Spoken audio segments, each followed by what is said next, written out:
So, Jane, how many times have we walked around this warehouse and the food bank? This is our 38th year for this food drive, right?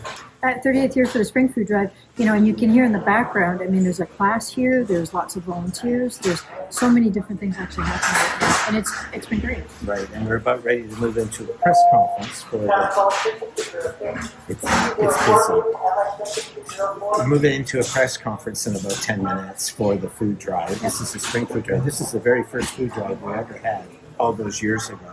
What's different about this year? Well, I mean, what's obviously different about this year is, the tariffs, the uncertainty of what's actually going to happen.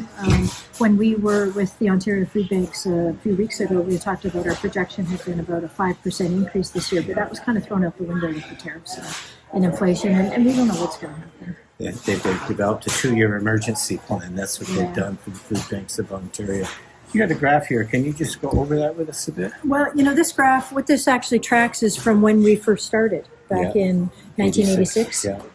And what you can see is we've had 3 major bumps where we've increased significantly and then we've plateaued, increased significantly and plateaued. And those have basically gone along with the recessions, the major recessions, and then obviously the pandemic. And so we were starting to see that plateau at like 5,600 families a month, 17,000, 16,000 individuals, et cetera. So.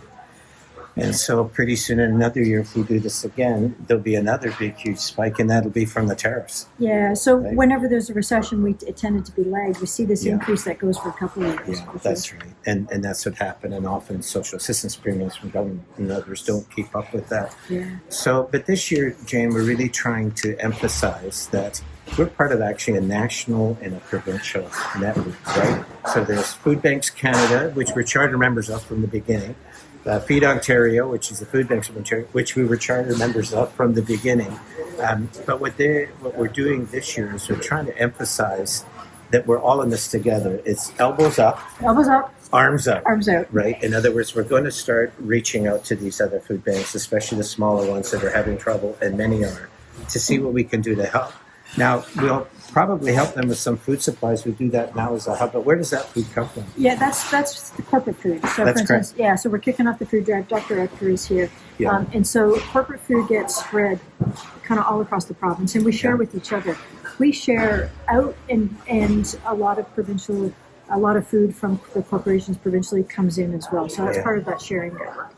If for the food drive, if people in Tillsonburg donate, that stays in Tillsonburg. If people or St. Thomas, or St. Thomas, or Woodstock, or Stratford, and if people donate in London, public food stays in the communities that they donate in. But these big national corporate donations are filtered through the food bank system, through the provincial systems, and also the federal system. But we're one of those hubs, so it will come to us, and then we get it out to other food banks in the area. It's not from London; it's from those corporate things. But that's we're trying to emphasize that this year, because in a time of tariffs, it really is about how food banks need to come together to try to help the best we can. And that's kind of different. We don't tend to emphasize that during a food drive, but we've had to do that this year. But you do have Chad Callender from Meals on Wheels coming. Because we're still helping 40 other agencies here in London. Right? We help with 70 different programs. For 40 agencies, and a lot of those agencies are facing the same kind of stress. And we've been so lucky in London that the donations have been great.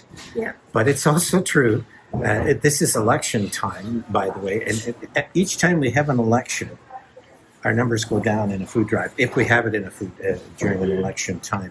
And it's because the media is obviously covering things that are very important, but also because people get distracted by the political stuff. But what tends to happen is when our food drive has been down, this is where London Public has been amazing. It actually goes right back up again. So there's no long-term effect that happens. So that's important to remember, because if this food drive actually dips a bit, people will make up for it later probably. But it is a harder time for people to give because of the inflation. That's really difficult. And I think food banks are starting to see more and more people who are in the service industry. So these aren't the automotive sector or things like that. These are people who work at a restaurant or whatever it is, and it's had to close down or limit itself. And a lot of those people who don't have much in the way of supports are going to be coming to food banks. That's a real problem. So please help if you can. If prices are too, especially with eggs and things like that, if it's too much for you, we certainly understand. But if you can help, that's great. because these numbers are going to continue to spike for us, and we need to help the community.